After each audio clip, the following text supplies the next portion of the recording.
आइए साथियों, आप सभी का जेके कंपटीशन सेंटर में हार्दिक स्वागत है।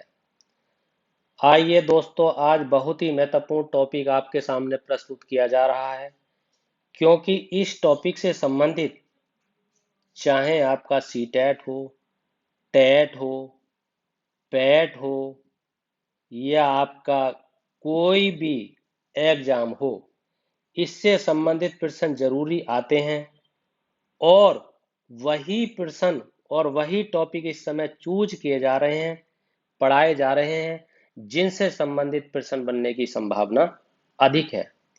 इसलिए साथियों, क्रम थोड़ा सा इतिहास का बिगड़ा हुआ है। क्यों? क्योंकि उन टॉपिकों को ज्यादा महत्व दिया जा रहा है जिनसे प्रश्न आने की संभावना अधिक है, अधिक मात्रा में है, जहां से आपकी सफलता बहुत ही अच्छी तरीके से अपनी मंजिल तक पहुंच सकती है। इसलिए दोस्तों, मैंने इन टॉपिकों को चुना है जो आपके पैट में है, टेट में है, सी टेट में है, एसआई में है या यूपी पीसीएस में है। आइए महत्वपूर्ण टॉपिक पर जिक्र करते हैं। टॉपिक है ब्रिटिश शासन का भारतीय अर्थव्यवस्था पर क्या प्रभाव पड़ा। इसका तात्पर्य है कि जब भारत में ब्रिटिश शासन था तो उस समय आर्थिक नुकसान क्या हुआ, आर्थिक हानियां क्या हुई, आर्थिक अवलोकन क्या हुआ, आर्थिक तरीके से किस तरीके से जो संपत्ति है उसका विनाश हुआ, भारतीय संपत्ति का विनाश हुआ। तो इसे हम सबसे पहले आपका प्रारंभ करते हैं। जिस समय यहाँ पर शासन लागू था तो उस समय कई प्रकार के शासन और कानून बनाए गए। यहाँ पर होता ये था कि जब एक कानून था इंपीरियल प्रेफरेंस, जिसका नाम था इंपीरियल इंपीरियल प्रेफरेंस नाम था उसका। इसके द्वारा क्या होता था? इसके द्वारा ये होता था कि जो ब्रिटिश जो भारत था, ब्रिटिश जो आयात किया किया जाता था भारत में, ब्रिटिश से जो आयात किया जाता था उस पर, उसके तहत भारत में ब्रिटिश आयातों पर नाम मात्र का शुल्क लगता था। नाम मात्र का शुल्क बहुत कम। और भारत के जो निर्यात होते थे, भारत यदि निर्यात करता था, निर्यात पर भारी मात्रा में कर लिया जाता था, लगाया जाता था। ये महत्वपूर्ण बात थी। ये कई बार कंपटीशन में आता है। इंपीरियल प्रेफरेंस क्या है? तो एक प्रकार की कर व्यवस्था थी जो ब्रिटिशों द्वारा लागू की जाती थी। इसमें आयात पर, भारत के निर्यातों पर भारी शुल्क लगता था और आयातों पर बहुत कम शुल्क लगता था। आइए अब आगे देखते हैं महत्वपूर्ण टॉपिक जहां से प्रश्न 100% बनते हैं और आना ही आना है। नाम है स्थायी बंदोबस्त। अब ये स्थायी बंदोबस्त है क्या, ये देखते हैं। पहले तो इसके नाम क्या है। नाम, इसके अनेक नाम हैं, किसी भी नाम से पूछा जा सकता है। जैसे स्थायी बंदोबस्त तो इसे कहते ही हैं। एक इसका नाम है इस्तमरारी, इस्तमरारी बंदोबस्त, ये आपको याद रखना है। एक इसका और भी नाम है जिसे जागीरदारी व्यवस्था कहते हैं। जागीरदारी व्यवस्था, ये आपको याद रखना। और इसका क्या नाम है? इसका है एक माल गुजारी व्यवस्था, ये भी आपको याद रखना है। माल गुजारी व्यवस्था। और इसका एक नाम है बीसवेदारी व्यवस्था,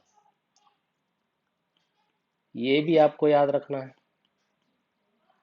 बीसवेदारी व्यवस्था। अब ये इतने प्रकार से सवाल आ सकता है कि स्थायी बंदोबस्त ना पूछ करके आपसे इस्तमरारी बंदोबस्त नाम देकर पूछ सकता है, जागीरदारी व्यवस्था नाम देकर पूछ सकता है, आपकी माल गुजारी व्यवस्था नाम देकर पूछ सकता है, या बीसवेदारी व्यवस्था नाम देकर पूछ सकता है। अब सवाल उठता है, ये व्यवस्था थी, मगर ये व्यवस्था कहाँ कहाँ लागू की गई भारत में, तो इसे भी देख लीजिए। भारत में कहाँ, कई बार पूछा जा सकता है कि ये व्यवस्था कहाँ लागू की गई, उसमें से किसी एक प्रदेश का नाम दे देता है और पूछ लेता है। तो ये व्यवस्था आपकी बंगाल में थी, ये व्यवस्था आपकी बिहार में थी, ये व्यवस्था आपकी उड़ीसा में थी, ये व्यवस्था आपकी उत्तर प्रदेश में थी। ये आपको ध्यान रखना है। ये पूछा जा सकता है कि ये व्यवस्था स्थायी बंदोबस्त कहां पर लागू की गई थी और कहां पर लागू नहीं की गई थी। ये बात आपसे पूछी जा सकती है। और एक बहुत ही है, ये भी बात पूछी जा सकती है कि ये भारत के कितने क्षेत्रफल पर ये लागू थी, कितने प्रतिशत, यानी क्षेत्रफल क्या था भारत का, ये बात पूछी जा सकती है। 19% क्षेत्रफल पर ब्रिटिश शासन में ये व्यवस्था लागू थी। और बात पूछी जा सकती कि इसमें लगान जो था वो कितना निर्धारित किया गया था। लगान, तो लगान के दो तरीके थे। मतलब 10/11 था वो कंपनी को देना होता था, जो ब्रिटिश कंपनी थी उसको देना होता था। और इसका 1/11 था, तो 1/11 भाग जो है वो अपने पास रखते थे। अपने पास कौन? जमींदार। क्योंकि ये जो व्यवस्था थी स्थायी बंदोबस्त, वो जमींदारों के द्वारा लागू की गई थी। जमींदार इसमें कर वसूलते थे। ये बात आपको ध्यान रखनी है। इस तरीके के इतने तरीके से आपसे प्रश्न पूछे जा सकते हैं कि स्थायी बंदोबस्त का नाम क्या है, क्या क्या नाम है। इसका नाम इस्तेमारी बंदोबस्त है, जागीरदारी व्यवस्था है, मालगुजारी व्यवस्था है, बीसवेदारी व्यवस्था है। और ये भारत में किस किस प्रदेश में लागू की गई? बंगाल में लागू की गई, बिहार में लागू की गई, उड़ीसा में लागू की गई, उत्तर प्रदेश के कुछ हिस्सों में लागू की गई। कितने प्रतिशत क्षेत्रफल पर लागू की गई? 19% क्षेत्रफल पर लागू की गई भारत के। लगान कितना लिया जाता था जमींदारों द्वारा? 10/11 कंपनी अपने पास रखती थी, एक बटा वो कंपनी के पास रहता था, 1/11 जमींदार अपने पास रखते थे। आइए आगे देखते हैं।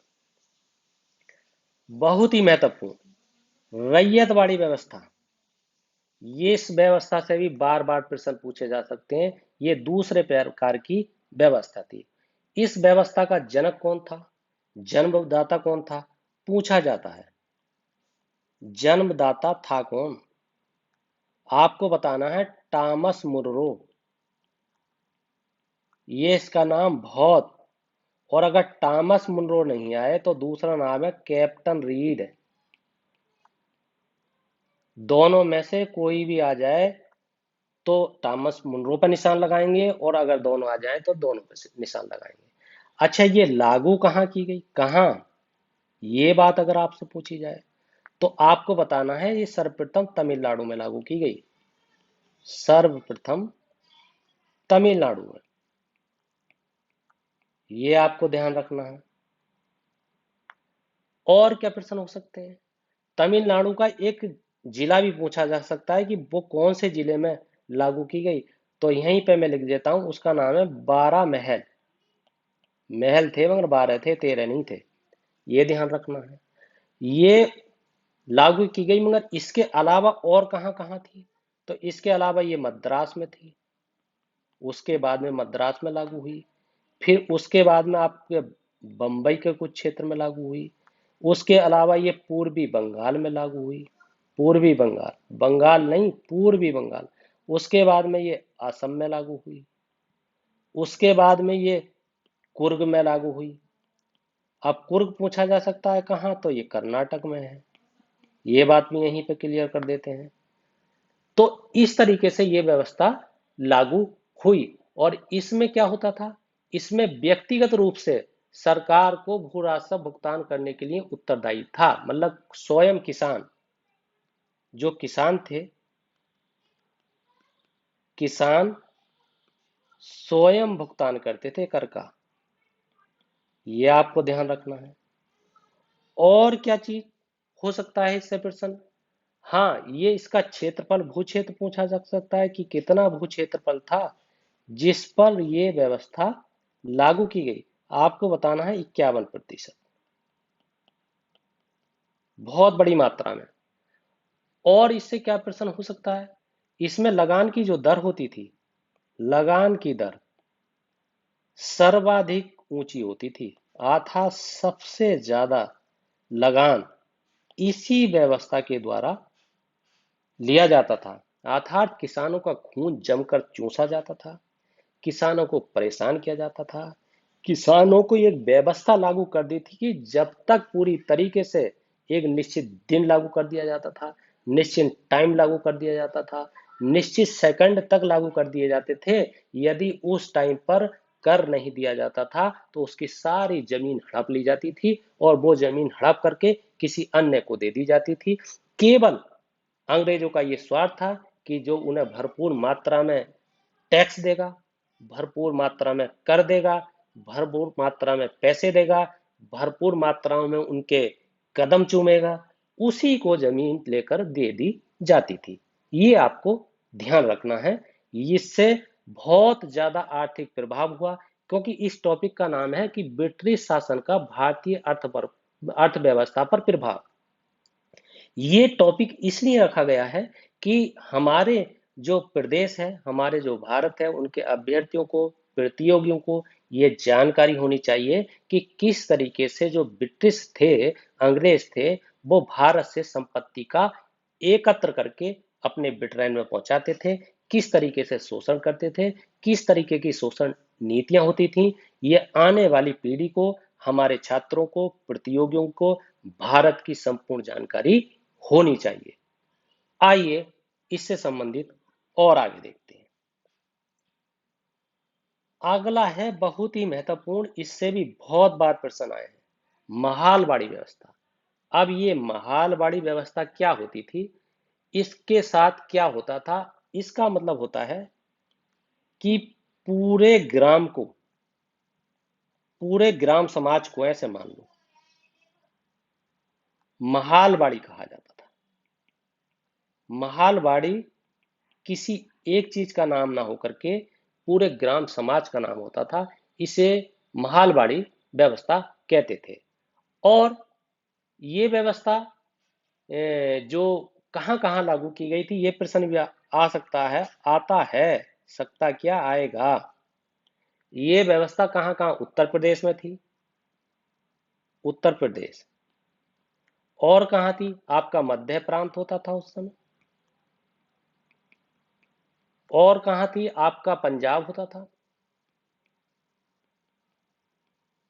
इतने सारे क्षेत्रों में ये व्यवस्था उस समय लागू थी। अच्छा, क्षेत्रफल कितना था? क्षेत्रफल, ये भी बात, 30% था। 30%, 30% पर पूरे भारत में, मात्र 30% पर ये लागू थी। और इस समाज, इसमें भी यही होता था कि जब कोई पूरी तरीके से कर नहीं दे पाता था तो उस व्यक्ति की जमीन ग्राम समाज की जमीन हो जाती थी, पूरे ग्राम समाज की हो जाती थी। और ग्राम समाज ही उसका पूरा कर देता था। ये उस समय की महालवाड़ी व्यवस्था के अंतर्गत बातें थी। ग्राम समाज ही सम्मिलित भूमि जो होती थी, पूरी जो भूमि होती थी, उसका स्वामी होता था। और उसी को स्वामी मान करके उस ग्राम से ही वसूली की जाती थी, उससे ही कर लिया जाता था। ये आपको ध्यान देना है। आइए, अब है आपका बहुत ही महत्वपूर्ण जो प्रश्न बार बार आए हैं, धन के बहिर्गमन के सिद्धांत। यानी धन का बहिर्गमन, बहिर्गमन का मतलब होता है कि धन बाहर को गमन कैसे हुआ, बाहर को गया कैसे, वो तकनीकियां कौन सी थी, ये तो बता दी। महालवाड़ी व्यवस्था थी, रैयतवाड़ी व्यवस्था थी, स्थायी व्यवस्था थी, इंपीरियल प्रेफरेंस व्यवस्था थी, मगर और क्या था इसके अलावा? इसके अलावा ये देखना है हमें आपको कि सबसे पहले जो भारतीय राष्ट्रीय कांग्रेस 1986 में कलकत्ता का अधिवेशन हुआ था, तो दादा भाई नरोजी दे थे, दादा भाई दादा भाई नौरोजी, नौरोजी, ये इन्होंने एक सिद्धांत दिया और उसके तहत दिया जिसका नाम था, एक थ्योरी दी थी जिसका नाम था ड्रेन थ्योरी। ड्रेन थ्योरी ये कई बार आता है, ड्रेन थ्योरी। इस थ्योरी के अंतर्गत क्या था कि इन्होंने ये बताया था कि भारत से धन का जो निष्कासन होता था वो किस तरीके से होता था, किस तरीके से शोषण किया जाता था। इन्होंने उससे लेकर के कई पुस्तकें भी लिखी थी, जिसका नाम है, इनकी पुस्तकें आ भी जाती हैं, इसका नाम है इंग्लैंड डेप्ट टू इंडिया, इंग्लैंड डेप्ट टू इंडिया। कई बार ये पुस्तक आई है कि इसके लेखक कौन हैं। ये पुस्तक लिखी थी। एक थी पावर्टी, पावर्टी एंड अनबिट्रिस, अनबिट्रिस रूल इन इंडिया, ये पुस्तक भी आती है, इंडिया, ये आपको ध्यान रखना है। और इनकी पुस्तक थी एक on the commerce of India, on the commerce, commerce of India है, ऑफ इंडिया, ये पुस्तक आती थी। ये कई बार पुस्तक आई है। दादा भाई नौरोजी ने इस पर ये लिखा है, ये बताया है कि धन जो होता था वो किस तरीके से भारत के बाहर जाता था, किस तरीके से ये शोषण करते थे, किस तरीके से लोगों को सताया जाता था, किस तरीके से जो ब्रिटिश थे तो भारतीय लोगों को मारा करते थे, किस तरीके से जालसाजी की करते थे, किस तरीके से अपने लोगों में फूट डालते थे, फूट डालो राजनीति का प्रयोग करते थे, किस तरीके से उन्होंने नाना प्रकार के षड्यंत्र रचे थे, जिसके द्वारा हमारा जो भारत था वो सोने की चिड़िया कहलाता था, मगर वो सोने की चिड़िया ना होकर के सारा धन रेलगाड़ी के द्वारा, सारा धन इंग्लैंड में पहुंच गया और हमारा देश सोने की चिड़िया नहीं रह पाया। ये दोस्तों मित्रों, यही व्यवस्था है। इसी 3-4 व्यवस्था को आपको याद रखना है। इसी से संबंधित आपके प्रश्न आने की संभावना ज्यादा रहेगी। एक बार फिर मेरा ये सिद्धांत रहा है, मेरा ये नियम रहा है कि जब भी क्लास समाप्त होने के कगार पर होती है, एक बार हम उसका क्विक रिवीजन करा देते हैं, ताकि जो भी साथी हैं, दोस्त हैं, बहनें हैं, उनका एक भी प्रश्न जो बीच से वीडियो देख रहे हैं, अंत से देख रहे हैं, या किसी कारणवश पूरी नहीं देख पाए, तो उन्हें सारा का सारा एक बार देखने से याद हो जाएगा। मैंने साथियों, ये है ब्रिटिश शासन का भारतीय अर्थव्यवस्था पर प्रभाव। मैंने शुरू में आपको बताया कि प्रभाव पड़ा कैसे। तो सबसे पहले 1793 में कार्नवालिस जो होता था, उन्होंने स्थायी बंदोबस्त लागू किया। ये 1793 की घटना है और कार्नवालिस की है। ये मैं शायद नाम नहीं लिख पाया इसका, आप इसका नाम लिख लेना। कार्नवालिस है, इसने स्थायी बंदोबस्त का जन्म दिया। मैंने आपको बताया स्थायी बंदोबस्त को तमाम नामों से जाना जाता है, अर्थात 4-5 नामों से नाम जाना जाता है। इसे इस्तमारारी व्यवस्था कहते हैं, जागीरदारी व्यवस्था भी कहते हैं, मालगुजारी व्यवस्था भी कहते हैं, बीसवेदारी व्यवस्था भी कहते हैं। फिर मैंने आपको बताया कि ये व्यवस्था कहाँ कहाँ भारत में लागू की गई ब्रिटिशों द्वारा। तो मैंने आपको बताया बंगाल में लागू की गई, बिहार में लागू की गई, उड़ीसा में लागू की गई, उत्तर प्रदेश में लागू की गई, और उत्तर प्रदेश के वाराणसी में सबसे ज्यादा लागू की गई। ये भी आपको ध्यान रखना है। उसके बाद में मैंने ये बताया कि उस समय कितने क्षेत्रफल पर ये लागू की गई। तो मैंने आपको बताया कि ये 19% क्षेत्र पर लागू की गई, ये भी मैंने आपको बताया। उसके बाद में आपको मैंने बताया कि इसमें भूमि का लगान कितना लिया जाता था। तो मैंने आपको बताया 10/11 था वो कंपनी के पास रहता था, और 1/11 है वो मैंने बताया कि जो जमींदार होते थे उसे अपने पास रखते थे। ये व्यवस्था स्थायी बंदोबस्त व्यवस्था कहलाती है। अब मैंने दूसरी व्यवस्था बताई जिसका नाम था आपका रैयतवाड़ी व्यवस्था। रैयतवाड़ी व्यवस्था का जनक मैंने आपको बताया, क्योंकि मैं उन्हीं प्रश्नों को साथ ही ले रहा हूँ, उन्हीं से बिल्कुल फोकस कर रहा हूँ जिससे सीधे सीधे प्रश्न पूछे जाते हैं, और उसका कंसेप्ट क्लियर कराता चल रहा हूँ, ताकि प्रश्न 100% होंगे, 100% आपको सफलता मिलेगी। मैंने आपको वीडियो में बता दिया है कि 20 अगस्त को परीक्षा होने वाली है पेट की, और इसका मेंस अक्टूबर में होने की संभावना है, जो मैंने आपको बताया कि विश्वसनीय सूत्रों से मुझे जानकारी मिली है। और दिसंबर 2021 तक नियुक्ति लेटर देने का आदेश है, ऐसा मुख्यमंत्री ने मतलब कल के दिन, जो कि शनिवार का वो शुक्र का दिन था, उसमें ये बता दिया कि केरला तुरंत पूरी तरीके से तैयार हो जाइए, हर हालत में नियुक्ति लेटर मिलेगा। तो इसलिए आपके पास टाइम इतना नहीं है, आप जी जान से जुट जाइए। और जो वीडियो है इसमें उसी टॉपिक पर फोकस किया जा रहा है जो पेट में आने वाले हैं।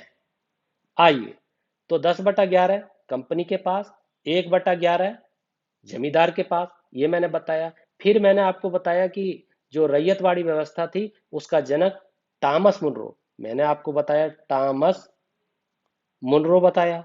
दूसरा नाम भी मैंने आपको बताया था जिसका कैप्टन रीड नाम था, कैप्टन रीड, ये मैंने आपको जानकारी दी। उसके बाद में मैंने बताया ये सर्वप्रथम कहाँ लागू हुई। इस तरीके का प्रश्न पूछा जा सकता है कि सर्वप्रथम लागू हुई कहाँ, तो आपका जवाब होगा तमिलनाडु में। तमिलनाडु के किस जिले में लागू हुई? बारामहल में लागू हुई। उसके बाद में कहाँ कहाँ लागू हुई? मैंने बताया मद्रास में लागू हुई, बंबई में लागू हुई, पूर्वी बंगाल में लागू हुई, असम में लागू हुई, कुर्ग में लागू हुई। और मैंने ये भी आपको बताया कि कुर्ग कहाँ है, तो कर्नाटक में लागू हुई, ये मैंने आपको बताया। और मैंने आपको ये भी बताया कि इसमें पृथक रूप से सीधे व्यक्तिगत रूप से यानी सरकार को भू राजस्व भुगतान करना पड़ता था, अर्थात किसानों को इसमें जो भू राजस्व देना पड़ता था। मैंने इसका क्षेत्रफल भी बताया, कितने क्षेत्रफल पर थी, तो मैंने ये आपको 51% पर बताया था। उसके बाद में महालवाड़ी व्यवस्था आती है। महालवाड़ी व्यवस्था क्या होती है, मैंने आपको बताया जो प्रत्येक ग्राम होता था वो जो है कर देता था, और ये भूमि जो है वो संपूर्ण समाज की, संपूर्ण ग्राम समाज की होती थी। और ये लागू कहाँ कहाँ थी भारत में? उत्तर प्रदेश में लागू थी, मध्य प्रांत में लागू थी, पंजाब में लागू थी, ये मैंने आपको बताया। और कितना प्रतिशत क्षेत्र था, ये मैंने आपको बताया इसका 30% हिस्सा शामिल था। उसके बाद में मैंने आपको बताया बहिर्गमन का सिद्धांत, जो धन के बहिर्गमन का सिद्धांत आपके सामने है, ये वाला हमने ये बताया अभी आपको कि इसमें दादा भाई नौरोजी ने धन का निर्गमन कैसे होता था, धन का निष्कासन कैसे होता था, धन का जाना कैसे होता था, धन को किस किस 420 से लिया जाता था, धन अंग्रेज किस चालाकी से ले जाते थे, तो वो उन्होंने अपनी पुस्तक में लिखा, जिसका नाम इंग्लैंड डेब्ट टू इंडिया, जो आपके सामने लिखा हुआ है, poverty and un British rule India, जो आपके सामने लिखा हुआ है, द बांड्स आप इंडिया, जो आपके सामने लिखा हुआ है, ये मैंने आपको बताया। रमेश चंद्र जो थे उन्होंने भी धन के निर्गमन का सिद्धांत दिया है, मैंने आपको ये जानकारी दी।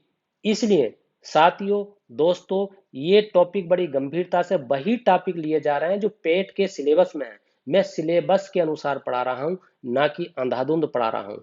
मेरा मैं क्रम से चल रहा था, मगर आपके भविष्य को देखते हुए मैंने क्रम तोड़ दिया। मैं सिर्फ वही टॉपिक पर फोकस कर रहा हूँ जो टॉपिक आने वाले हैं, क्योंकि 20 अगस्त ऐसे निकल कर चली जाएगी जिसका कोई जवाब नहीं। और मैंने आपको ये बताया कि अभी पूरे कुछ 20 लाख के आसपास फार्म भरे गए हैं, 60 लाख फार्म आने की संभावना थी, 20 लाख फार्म भरे गए हैं। अगर इस पर आप ताकत लगा देंगे, अपनी शक्ति झोंक देंगे, अपनी जान को पूरी तरीके से समर्पण कर देंगे, हर हालत में पैट निकाल देंगे, और जो पैट निकालेगा उसका सिलेक्शन 101% होगा, ऐसा मेरा विश्वास है। आप मेरी वीडियो को देखिए, इसमें वही टॉपिक चुने गए हैं जो गंभीरता से आने वाले हैं। सिलेबस के अनुसार पढ़ा रहा हूँ, वैसे नहीं पढ़ा रहा बिल्कुल भी। इसलिए आपको ध्यान रखें, आप गंभीरता से डेली करंट अफेयर्स पढ़ें, क्योंकि वो 10 नंबर की आने वाली है। और हिंदी मैंने बता दी है वो 15 नंबर की, 5 नंबर की सामान्य हिंदी, और बाकी जो ग्राफ से संबंधित अपठित, वो मैंने आपको बता दी है। 100% वहां से प्रश्न नहीं छूट पाएगा। डेली करंट अफेयर्स को आप गहराई से देख लें। अगर आप इस समय देख लेंगे, हर दिक्कत, हर समस्या आपकी दूर होगी, ऐसा मेरा विश्वास है। आइए साथियों, अगर ये वीडियो आपको पसंद आई है तो आप इस चैनल को सब्सक्राइब कीजिए, वीडियो को शेयर कीजिए और आप कमेंट कीजिए, लाइक कीजिए, फीडबैक जरूर दीजिए। इसी के साथ आपका बहुत बहुत धन्यवाद।